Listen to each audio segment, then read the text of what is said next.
بسم اللہ الرحمن الرحیم۔ السلام علیکم ورحمۃ اللہ وبرکاتہ۔ آج میں آپ کو وظیفہ بتاؤں گا سورۃ الناس کا۔ قرآن پاک کی بالکل آخری سورت ہے۔ اس کے اتنے فضائل اور اتنے برکات ہیں کہ میں آپ کے سامنے کون سا بیان کر دوں، لیکن اتنا جان لیجئے کہ سب سے پہلے آپ کو میں اس سورت کا مفہوم سمجھاؤں گا کہ اس میں ہے کیا، پھر اس کے بعد خود ہی اس سے نتیجہ لیجئے کہ ہمیں کرنا چاہیے تو کیا کرنا چاہیے۔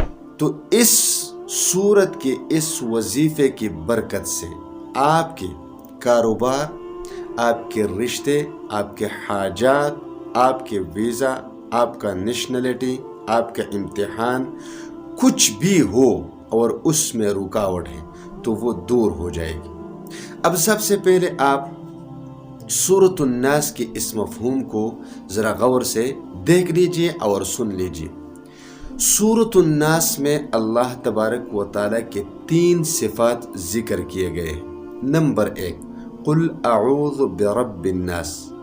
یہ اللہ کی صفت بیان ہوئی ہے، رب، کہ اللہ تبارک و تعالیٰ رب ہے تمام انسانوں کا، تمام مخلوقات کا۔ تو رب کا مطلب یہ ہوتا ہے کہ پالنے والا۔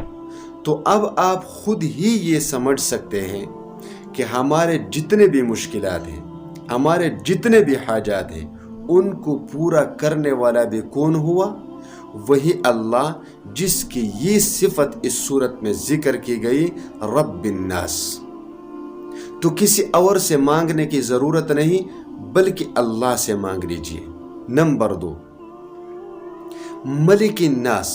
ملک الناس کا مطلب یہ ہے کہ وہ مالک ہے لوگوں کا، یعنی بادشاہ ہے۔ تو اب مجھے بتائیں کہ بادشاہ کے ہوتے ہوئے فقیروں سے مانگنا کوئی عقل کی بات ہے یا نہیں؟ کبھی نہیں۔ ایک طرف بادشاہ ہے، دوسری طرف فقیر ہے، اور وہ بھی بادشاہ کے فقیر ہے۔ تو اب بادشاہ کو چھوڑ کر فقیروں سے مانگیں گے تو پھر مایوسی تو ہوگی، کیونکہ بادشاہ سے مانگنا چاہیے۔ تو ہمارا بادشاہ کون ہے؟ اللہ ہے۔ ہمارا مالک کون ہے؟ اللہ ہے۔ زندگی دینے والی ذات، لینے والی ذات، اسی طرح مال دینے والی ذات، لینے والی ذات، بیماری لانے والی ذات، ہٹانے والی ذات، جو کچھ بھی ہے وہ اللہ کے ہاتھ میں ہے۔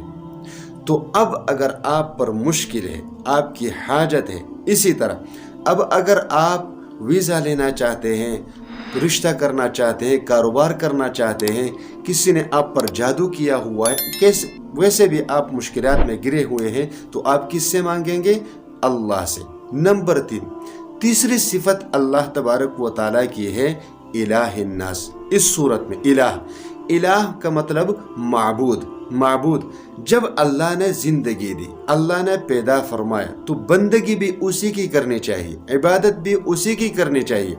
اب ہم ہاتھ اٹھا کر اللہ کے بجائے دوسروں سے مانگ دیتے ہیں، تو یہ شرم کی بات ہے میرے عزیزو، شرم کی بات ہے، کیونکہ زندگی اللہ نے دی، پیدا اللہ نے فرمایا۔ قرآن پاک میں اللہ تبارک و تعالیٰ نے فرمایا وَجَعَلْنَا لَكُمْ فِيهَا مَعَائِشَ وَمَن لَّسْتُمْ لَهُ بِرَازِقِينَ، کہ زمین ہم نے بنائی، پھر اس میں آپ کے لیے زندگی کی ضروریات ہم نے پیدا فرمائی، تو کیا لوگوں کو رزق دینے والے آپ تھے؟ نہیں تھے۔ رزق دینے والے کون؟ اللہ ہے۔ تو جب بھی آپ پر کوئی مشکل آئے، جب بھی کوئی رکاوٹ آئے، کسی بھی کام میں ہو، ضروری نہیں رشتہ ہے یا کاروبار ہے یا ویزا ہے، ایسا نہیں، جب بھی آپ کے پر کوئی مشکل آئے، کوئی رکاوٹ آئے، تو آپ کس سے مانگیں گے؟ اللہ سے۔ پھر اسی صورت میں اللہ تبارک و تعالیٰ فرماتے ہیں کہ یہ وہ ذات جو اللہ ہے، معبود ہے، رب ہے، مالک ہے۔ اور پھر آپ اسی اللہ کے نام کے ذریعے لوگوں سے پناہ مانگا کریں۔ کن لوگوں سے؟ جو شیاطین میں بھی ہیں اور انسانوں میں بھی۔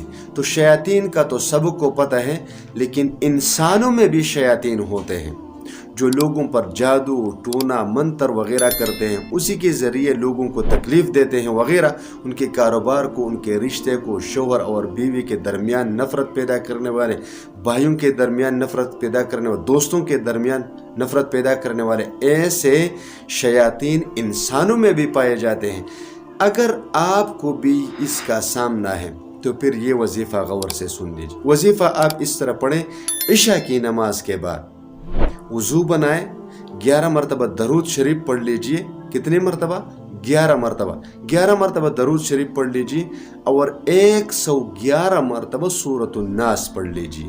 111 مرتبہ، پھر 11 مرتبہ درود شریف پڑھ لیجئے، پھر اس پر پانی بھی دم کریں، پیئے، اور اس کے ساتھ آپ دعا اللہ سے مانگ لیجئے۔ انشاءاللہ تعالی رکاوٹ جو بھی ہو، جتنی بھی بڑی ہوں، اللہ تبارک و تعالی اس کو ختم فرما دیں گے۔